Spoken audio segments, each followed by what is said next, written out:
usah tebak-tebak apa yang Tuhan rencanakan, yang penting kita ikut apa kata Tuhan saja, setia apa kata Tuhan saja. Seperti yang dilakukan Nuh, dia taat tanpa mempertanyakan, lalu bagaimana keluargaku Tuhan? Lalu tetanggaku bagaimana Tuhan? Lalu berapa lama Tuhan? Tidak ada pertanyaan seperti itu.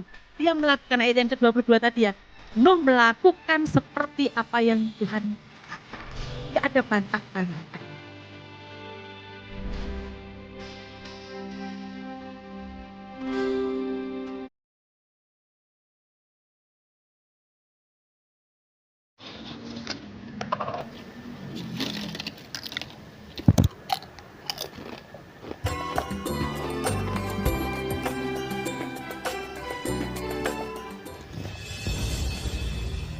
Ganggu aja.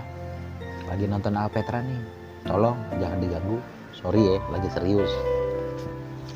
Situ nonton juga nggak? Udah nonton Alpetra. Jangan lupa lagi banyak pengajarannya. Ayo subscribe ya. Jangan lupa. Sambil makan keripik, sambil dengerin didikan, sambil dengerin konten, sambil dengerin pengajaran. Ayo lanjut. Jadi di situ saya kenal itu doang, karena dibawa sama. Amin. Shalom Bapak Ibu yang dikasih Tuhan. Ya, senang sekali bisa ketemu lagi, sehat semua. Puji Tuhan. Iya, bulan Februari kemarin itu bulan yang unik gitu ya, bulan yang unik di mana pada bulan itu banyak peristiwa-peristiwa yang secara religi gitu ya, secara religi itu bagus gitu ya, karena disitulah momen ada hari raya Imlek, ada menjelang bulan Ramadan, ada menjelang Prapaskah gitu ya. Prapaskah juga bulan kasih sayang katanya seperti itu. Ya di mana menjadi satu rangkaian. Bulan Imlek di mana tahun baru biasanya orang-orang Chinese merayakan sukacita kan memasuki tahun baru. Mungkin yang nggak pernah sembayang jadi sembayang dan tidak berdoa ya. Wah, tahun depan harapannya lebih bagus lagi gitu kan, rezekinya lebih hoki lagi dan lain sebagainya. Paling nggak berdoa gitu ya. Secara religi itu ada yang dilakukan. Kemudian memasuki Prapaskah di mana kita mengingat kembali sebelum peristiwa Yesus disalib ya, Prapaskah. Kemudian bulan Ramadan di mana orang berlomba-lomba juga menunjukkan kesalehannya. Mungkin yang nggak pernah ke masjid jadi ke masjid gitu ya, nggak pernah baca kitabnya jadi baca gitu ya. Artinya bulan-bulan religi di mana orang berlomba-lomba untuk menunjukkan kesalehan ya. Berlomba-lomba menunjukkan kesalehan ya. Dan malam hari ini kita juga mau belajar satu bagian bagaimana kesalehan yang teruji ya. Saleh menjadi orang yang taat, orang mau setia, mudah nggak? Nggak mudah.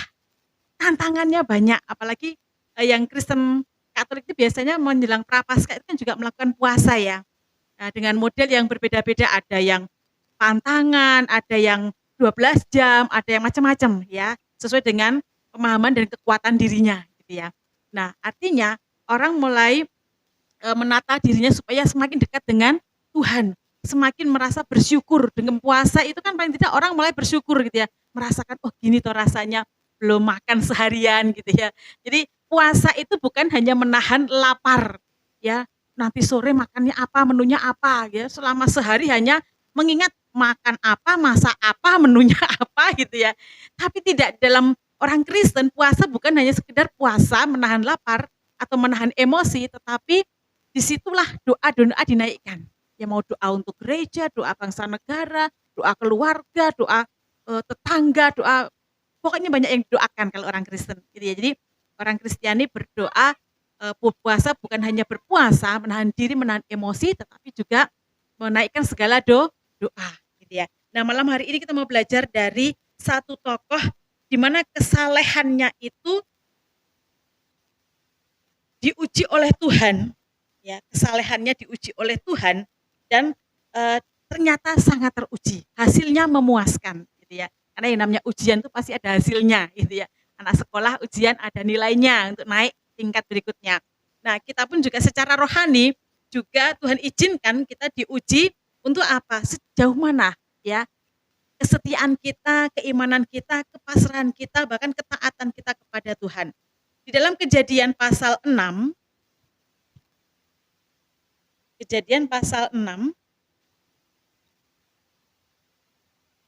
saya mulai dari ayat yang kelima sampai dengan ayat yang ke-22. Ya, memang panjang ayatnya di situ. Tapi ada alasan ya sampai di ayat yang terakhir itu. Saya akan bacakan dengan cepat saja. Kejadian pasal 6 ayat kelima sampai dengan ayat yang ke-22. Ketika dilihat Tuhan bahwa kejahatan manusia besar di bumi dan bahwa segala kecenderungan hatinya selalu membuahkan kejahatan semata-mata, maka menyesallah Tuhan bahwa ia telah menjadikan manusia di bumi dan hal itu memilukan hatinya.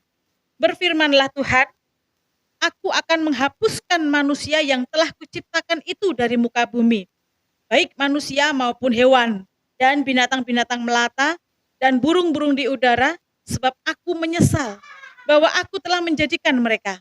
Tetapi Nuh mendapat kasih karunia di mata Tuhan. Ayat yang ke-9, inilah riwayat Nuh. Nuh adalah seorang yang benar dan tidak bercela di antara orang-orang sezamannya. Dan Nuh itu hidup bergaul dengan Allah. Nuh memperanakkan 3 orang laki-laki, Sem, Ham, dan Yafet. Adapun bumi itu telah rusak di hadapan Allah dan penuh dengan kekerasan. Allah menilik bumi itu dan sungguhlah rusak benar. Sebab semua manusia menjalankan hidup yang rusak di bumi. Berfirmanlah Allah kepada Nuh, aku telah memutuskan untuk mengakhiri hidup segala makhluk, sebab bumi telah penuh dengan kekerasan oleh mereka. Jadi aku akan memusnahkan mereka bersama-sama dengan bumi. Buatlah bagimu sebuah bahtera dari kayu gofir. Bahtera itu harus kau buat berpetak-petak dan harus kau tutup dengan pakal dari luar dan dari dalam. Beginilah engkau harus membuat bahtera itu. 300 hasta panjangnya, 50 hasta lebarnya, dan 30 hasta tingginya. Buatlah atap pada bahtera itu dan selesaikanlah bahtera itu sampai sehasta dari atas dan pasanglah pintunya pada lambungnya. Buatlah bahtera itu bertingkat bawah, tengah, dan atas. Sebab sesungguhnya aku akan mendatangkan air bah meliputi bumi untuk memusnahkan segala yang hidup dan bernyawa di kolong langit. Segala yang ada di bumi akan mati binasa. Tetapi dengan engkau aku akan mengadakan perjanjianku dan engkau akan masuk ke dalam bahtera itu, engkau bersama-sama dengan anak-anakmu dan istrimu dan istri anak-anakmu. Dan dari segala yang hidup, dari segala yang makhluk, dari semua haruslah engkau bawa 1 pasang ke dalam bahtera itu, supaya terpelihara hidupnya bersama-sama dengan engkau. Jantan dan betina harus kau bawa, dari segala jenis burung, dan dari segala jenis hewan, dari segala jenis binatang melata di muka bumi. Dari semuanya itu harus datang 1 pasang kepadamu, supaya terpelihara hidupmu. Dan engkau bawalah bagimu segala apa yang dapat dimakan, kumpulkanlah itu padamu untuk menjadi makanan bagimu dan bagi mereka. Lalu Nuh melakukan semuanya itu tepat seperti yang diperintahkan Allah kepadanya, demikianlah dilakukannya. Ya, ketaatan yang luar biasa di ayat yang ke-20. Kesalehan sejati tidak terlihat pada saat keadaan mudah, tetapi saat iman diuji. Nuh adalah salah satu contoh orang yang mengalami ujian hidup di tengah dunia yang rusak. Ya, ia dalam generasi yang penuh dengan kejahatan di ayat yang kelima tadi ya. Bahwa Allah melihat bahwa dunia sudah rusak, sudah hancur. Apa yang dipikirkan manusia adalah hal-hal tentang kejahatan. Ternyata nggak hanya zaman sekarang ya, zaman modern. Zaman dulu pun ternyata sudah ada pikiran manusia tentang kejahatan. Sejak manusia jatuh dalam dosa. Ya, pikiran manusia dipenuhi dengan kejahatan. Sehingga ketika Allah melihat bumi yang penuh dengan kejahatan, murkalah hatinya. Bahkan dikatakan apa? Menyesal. Orang kalau menyesal itu seolah-olah apa? Ya apa yang dibuatnya itu sia-sia. Gak mau lihat apa yang sudah dilihatnya gitu ya. Buang saja gitu ya. Orang yang menyesal. Nah ini yang dikatakan Allah sendiri. Menyesal dengan apa yang dia ciptakan. Ya, makanya dia mau menghancurkan bumi dengan air bah. Tetapi keluarga Nuh mendapatkan kasih karunia. Ya, mendapatkan kasih karunia. Kita lihat di latar belakang Nuh. Kenapa Nuh mendapat kasih karunia itu? Padahal orang banyak di situ, ya. Mungkin sudah jutaan orang juga waktu itu. Tapi kenapa Nuh yang mendapat kasih karunia? Kita lihat di ayat yang pertama tadi ya, bahwa Nuh apa? Hidup saleh ya. Hidup saleh. Orang yang hidup benar, tidak bercela, hidup bergaul dengan Allah. Wah, ini sudah karakter yang luar biasa ini. Sudah hidup benar, ya, tidak bercela. Kita sulit menemukan orang yang nggak bercela gitu ya.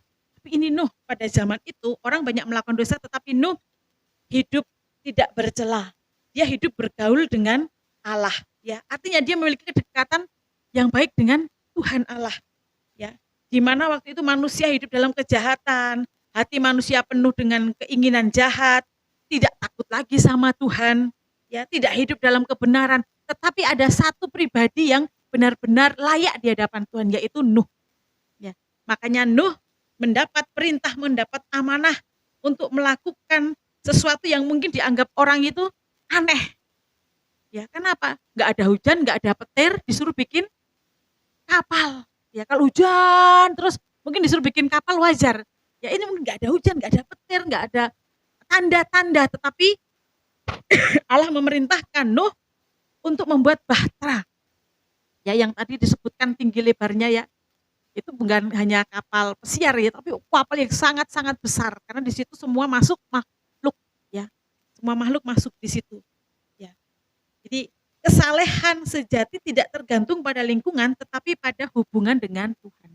Lingkungan Nuh sangat rusak, tetapi karena hubungan Nuh dengan Tuhan baik, maka dia memiliki pengalaman yang baik. Nah, inilah bedanya kita dengan dunia.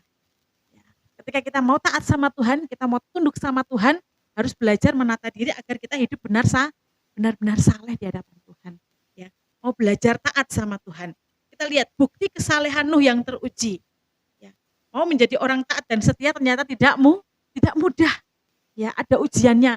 Tadi mau berpuasa sehari saja, kadang ada tantangannya ya. Kadang perut sakit lah, kepanasan, haus lah gitu ya. Lihat menu yang enak-enak di pinggir jalan itu kan, wah banyak menu-menu es teler, es buah, es apa saja ada gitu ya. Itu menggoda iman gitu ya. Puasa enggak, akhirnya kan gitu. Gitu ya. Jadi ternyata enggak mudah mau hidup saleh gitu ya. Mau hidup saleh, mau hidup taat saja tidak mudah, banyak tantangannya. Nah, Nuh membuktikan ya kesalehannya dengan ujian yang dihadapi. Ya, ayat 6 pasal 6 ayat 9. Nuh hidup berbeda dengan yang lain tadi. Dia hidup benar, tidak bercela, bahkan dia bergaul dengan Tuhan. Ya, jadi Nuh tetap benar di tengah dunia yang jahat. Bagaimana dengan kita? Kita melihat banyak kejahatan di lingkungan kita. Apakah kita membiarkan atau kita ikut terpengaruh? Ya. Ya, hati kita yang menentukan, ya hati kita menentukan. Kalau kita dekat dengan Tuhan, mau apapun tantangannya, kita mau hidup benar di hadapan Tuhan. Kadang kita cuma ngelus, dodo ya ampun, kok ada ya orang kayak gitu ya. Padahal kita mau hidup benar, mau hidup taat sama Tuhan gitu ya. Paling tidak kita bisa melihat ternyata tantangan di luar sana luar biasa. Tetapi Nuh tetap mau jujur di hadapan Tuhan. Ya, kita juga mau hidup jujur di hadapan Tuhan di tengah orang yang tidak jujur. Ini bisa di dunia pekerjaan ya. Dunia pekerjaan itu tantangannya luar biasa. Mau tidak jujur itu bisa saja. Tapi bagaimana kita mau tetap jujur di hadapan Tuhan. Tetap setia kepada Tuhan meskipun ya, banyak yang tidak peduli. Ya, tidak peduli kepada Tuhan. Tapi kita mau memperbaiki hubungan kita dengan Tuhan. Saya mau peduli, saya mau percaya sama Tuhan. Karena ada Tuhan di dalam hidup saya. Menyadari akan kehadiran Tuhan. Orang yang gak percaya Tuhan itu kan karena mereka tidak merasakan kehadiran Tuhan, nggak punya hubungan dekat dengan Tuhan, sehingga hidup ya waton hidup gitu ya, waton hidup wes spend, mau bikin salah, mau bikin dosa wes terserah, sepenting aku hidup gitu ya, menikmati hidup gitu ya, tanpa menyadari bahwa Allah itu ada, bahwa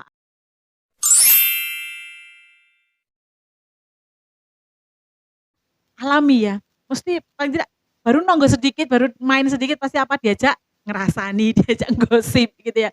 Ya lebih baik kita mendoakan atau mungkin berkata-kata yang baik gitu ya, yang benar di hadapan teman-teman maupun lingkungan yang meskipun tidak baik. Yang kedua, Nuh taat meski tidak mengerti sepenuhnya. Ketika Nuh mendapat perintah untuk membuat bahtera tadi, apakah dia sudah tahu air bah itu seperti apa? Belum tahu, belum ada gambaran air bah itu seperti apa. Mungkin kita yang sudah pernah lihat berita di Aceh gitu ya, tsunami, mungkin kita sudah sedikit membayangkan, oh paling tidak air bah itu seperti itu yang menghancurkan gitu ya. Ya, mungkin Nuh nggak punya gambaran apa-apa, tetapi dia mau taat, ya dia mau melakukannya. Ya. Kadang pikiran manusia ini nggak bisa menjangkau apa yang Allah pikirkan, Allah rencanakan. Ya. Allah mau menghancurkan bumi ini, nggak ada gambaran mungkin dalam pikiran Nuh menghancurkan bumi seperti apa gitu ya. Atau mungkin kita ketika mendengar Tuhan berbicara melalui kebenaran firman Tuhan, mendengar firman Tuhan ketika hari Minggu atau pas persekutuan, ketika kita melakukan dosa, Tuhan mau menghancurkan bumi. Seperti apa Tuhan menghancurkan bumi? Kita nggak tahu. Ya. Tetapi yang perlu kita pahami bahwa ketika kita taat dan setia sama Tuhan, kita tidak masuk dalam bagian yang dihancurkan. Melihat bagian Nuh ini. Orang-orang dihancurkan, tapi Nuh setia dan taat tidak dihancurkan. Kita juga mau seperti itu. Mau bumi bergejolak seperti apapun, mau hancur seperti apapun, kalau kita mau taat sama Tuhan, Tuhan pelihara, Tuhan menolong. Bahkan kalaupun Tuhan izinkan kita harus mengalami penderitaan, tetap kita akan masuk pada bagian kerajaan sorga. Ya. Jadi nggak usah memikirkan hal-hal yang kadang membuat kita nggak paham, nggak tahu. Ya malah kadang kita menebak-nebak gitu ya. Nggak usah tebak-tebak apa yang Tuhan rencanakan. Yang penting kita ikut apa kata Tuhan saja. Setia apa kata Tuhan saja. Seperti yang dilakukan Nuh. Dia taat tanpa mempertanyakan. Lalu bagaimana keluargaku Tuhan? Lalu tetanggaku bagaimana Tuhan? Lalu berapa lama Tuhan? Tidak ada pertanyaan seperti itu. Dia melakukan ayat yang ke-22 tadi ya. Nuh melakukan seperti apa yang Tuhan katakan. Nggak ada bantah-bantahan. Ya, nggak ada bantah-bantahan, luar biasa. Ketika kita melihat orang saleh seperti ini, rasanya aku kepengen seperti itu ya. Mau taat sama Tuhan meskipun kadang kita tidak tahu apa yang di depan kita. Kita tidak tahu apa yang akan kita hadapi hari esok. Ya. Tapi yang penting kita mau saleh, mau taat, ya bukan karena pengertian kita, tetapi karena janji itu janji Tuhan. Ya, karena janji Tuhan. Biasanya orang dijanjini itu seneng ya. Ayo besok jalan-jalan, wah belum tahu jalan-jalan kemana, paling enggak, wah seneng banget sudah mau diajak jalan-jalan gitu ya. Paling tidak ketika Tuhan katakan, aku akan memberkati engkau, memberkati generasimu, menyelamatkan keluargamu. Paling tidak itu sudah menyicil kita ayem. Wah Tuhan akan memberkati keluargaku, akan memberkati masa depanku. Paling tidak ada perasaan tenang, ikut tuh Tuhan. Karena janjinya itu pasti iya dan amin. Bukan seperti janji manusia. Kadang pagi delay, sore tempe gitu ya. Atau sebaliknya pagi tempe, sore jadi delay lagi gitu ya. Nah, berubah-ubah, tapi Tuhan tidak pernah berubah. Janjinya ya dan amin ya. Di proses yang Nuh alami ketika dia diperintahkan, dia juga nggak tahu berapa lama Tuhan. Kalau saya melihat tadi sejarah, itu waktu kurun membuat Bahtera itu 55 tahun sampai 100 tahun. Nah, bayangkan, puluhan tahun bekerja membuat Bahtera. Kapan, dan kapan. Kita nunggu libur saja. Kami kalau libur itu senang banget ya kan. Hari libur itu hari merdeka gitu ya. Libur aja, kapan libur gitu ya. Nunggu, ya masih berapa hari aja masih kapan nunggu, kapan libur. Ini, Nuh, kapan janji Tuhan? Kapan janji Tuhan genapi? Air bah kapan? Seperti apa gitu ya. Tapi Nuh tidak mempertanyakan itu. Dia tetap melakukan. Ya dengan setia, mungkin orang mengejeknya. Orang stres ini, orang mabuk ini, nggak ada apa-apa kok bikin Bahtera gitu ya. Mungkin kita juga melakukan kesetiaan, ketaatan sama, diajak orang, wah sok beriman, sok saleh, sok suci, sok rohani. Tapi kita mau terus melakukan itu, amin. Ya. Karena itu yang Tuhan mau, kesetiaan dan ketaatan kita. Meskipun kita tidak tahu ya endingnya seperti apa, tetapi kita mau prosesnya tuh Tuhan. Ya. Nah, yang ketiga ini, kesalehan diuji oleh waktu dan kesabaran. Mau seberapa lama kita sabar. Mau seberapa lama waktu yang Tuhan berikan, yang penting kita tetap setia. Nah, jadi tetap setia. Setia dalam apa? Ya dalam doa. Jangan jemu-jemu. Ya, wis capek Tuhan, lututku sudah bertelut, mungkin sudah apa? Kapalan Tuhan berlutut. Ya, kami itu setiap hari Rabu itu ada doa Rabu dan kami selalu berlutut gitu ya, meskipun ada alasnya, tapi selama 1,5 jam jongkok ya dingin juga gitu ya. Apalagi yang sepuh-sepuh itu sudah mengeluh, tetapi Terus setiap Rabu kami lakukan itu. Kami mau bertelut di hadapan Tuhan, kami mau berdoa untuk gereja kami gitu ya.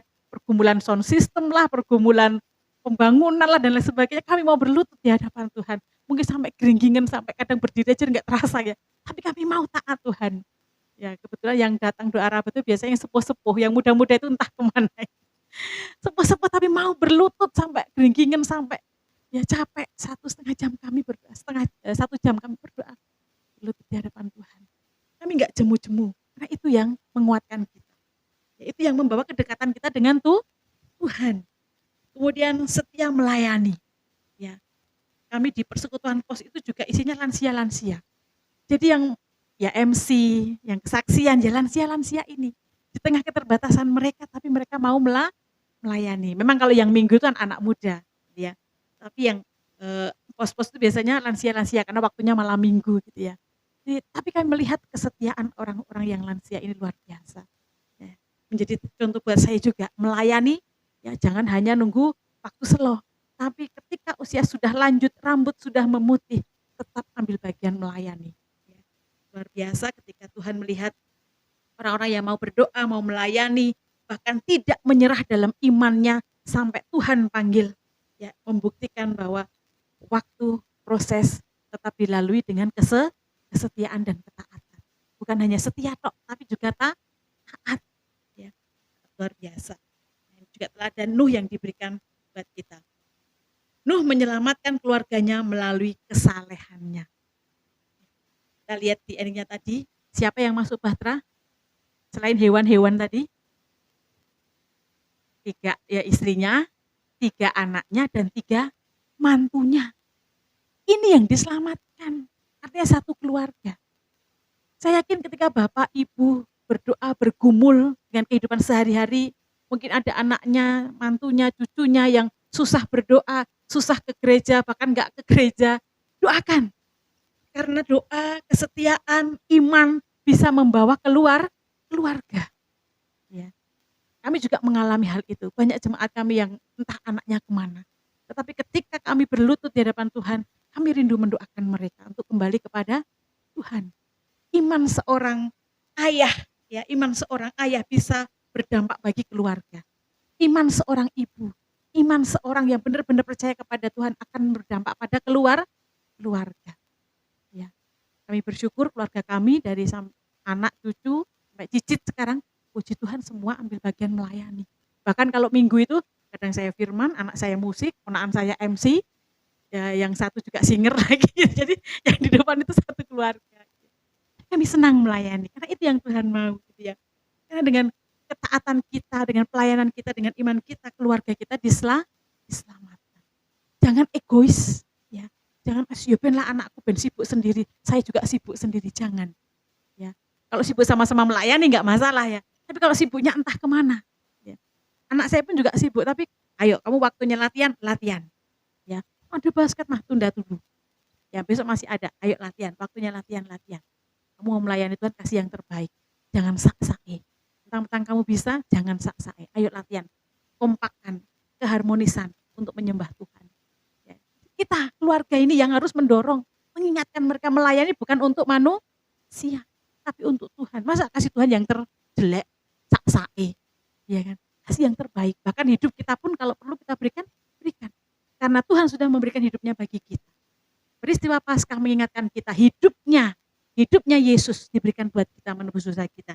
Masuk kita melayani sak-sae, ya kan? Iman kita setengah-setengah.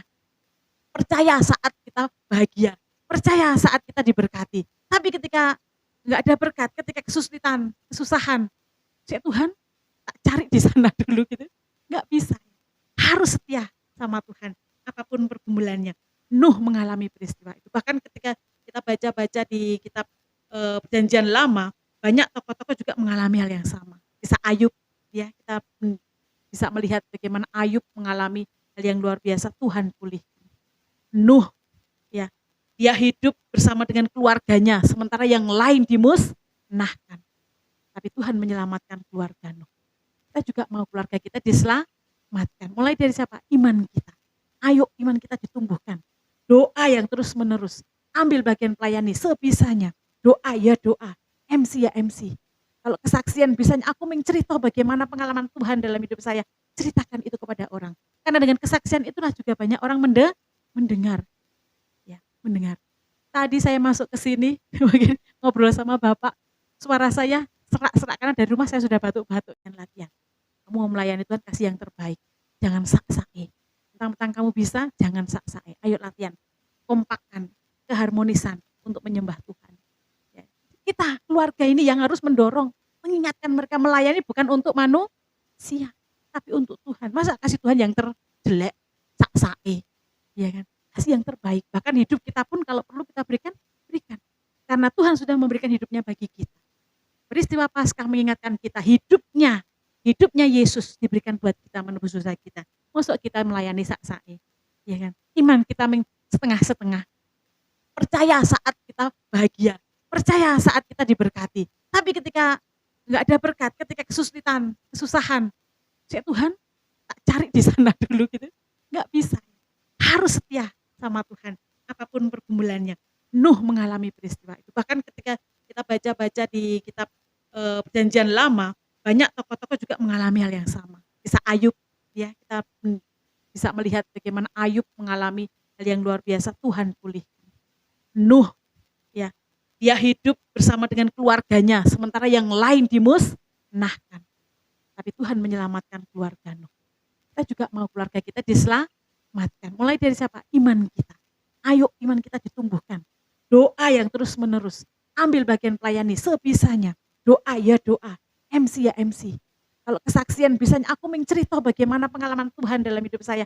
Ceritakan itu kepada orang. Karena dengan kesaksian itulah juga banyak orang mendengar. Ya, mendengar. Tadi saya masuk ke sini, ngobrol sama Bapak. Suara saya serak-serak karena dari rumah saya sudah batuk-batuk gitu ya. Sudah 2 minggu saya batuk-batuk. Puji Tuhan, menyampaikan firman bisa los. Ya, meskipun di sini agak kayak bindeng-bindeng, tapi kuasa Tuhan memulihkan. Bahkan kebenaran itu mau tersampaikan dengan jelas buat kita semua. Tidak hanya untuk Bapak Ibu, buat saya. Ya, saya mau menjadi orang yang saleh.